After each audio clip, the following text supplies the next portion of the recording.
آج کل معیشت کا رونا ہے ہر جگہ، جی معیشت تباہ ہو گئی. اور معیشت تو تباہ ہونی ہے جب تم اللہ کے حدود کو، اللہ کے نظام سے اس طرح بغاوت کرو گے.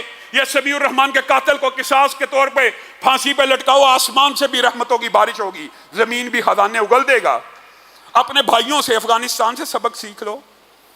کیا ان کے پاس معیشت، کون سی سٹاک مارکیٹ ہے، کون سے ایسٹس ہیں، کون سا زر مبادلہ ہے؟ آپ کو شرم نہیں آتی؟ ان کا جو 1 روپیہ ہے پاکستانی 2.5 روپے سے اوپر چلا گیا ہے، اتنی پسماندہ معیشت کے باوجود. کس لیے؟ کیونکہ وہ غلام نہیں ہے. اس لیے کہ IMF کا بندہ آیا ہے، انہوں نے اس کو کھانا کھلا کے کہا چلے جائیے، ہمیں آپ کی ضرورت نہیں ہے. ان کی معیشت کس بنیاد کے اوپر مستحکم ہو رہی ہے؟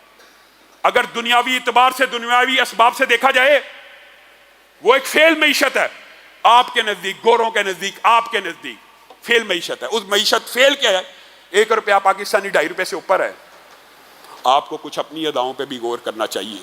آپ یہاں بھی، اس ملک کے اندر بھی، آپ نے سعودی عرب اور خلیج کے ممالک کو نہیں دیکھا؟ انہوں نے اللہ کی حدوں کو صرف قائم کیا، آسمان سے بھی رحمت برسی، زمین نے اپنے خزانے اگل دیے. آپ بھی ایک مرتبہ آزما کے دیکھ لیجئے، آپ کو پتہ نہیں کس نے روکا ہوا ہے.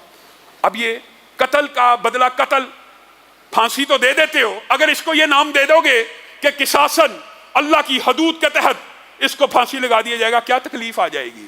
صرف اسلام سے چڑھ ہے، صرف اسلام سے. یہ اللہ کرے کہ ان کے دلوں میں ہماری باتیں اتر جائیں اور پاکستان کے اندر بھی اسلام کا بول بالا ہو جائے. اللہ کی قسم پاکستان کی معیشت بھی تبھی ترقی کرے گی جب اسلامی نظام معیشت کو اپنایا جائے گا.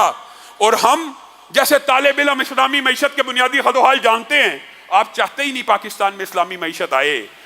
آپ اگر کوشش کریں تو یہ معیشت بھی دنیا کی بڑی معیشتوں سے آگے نکل سکتی ہے.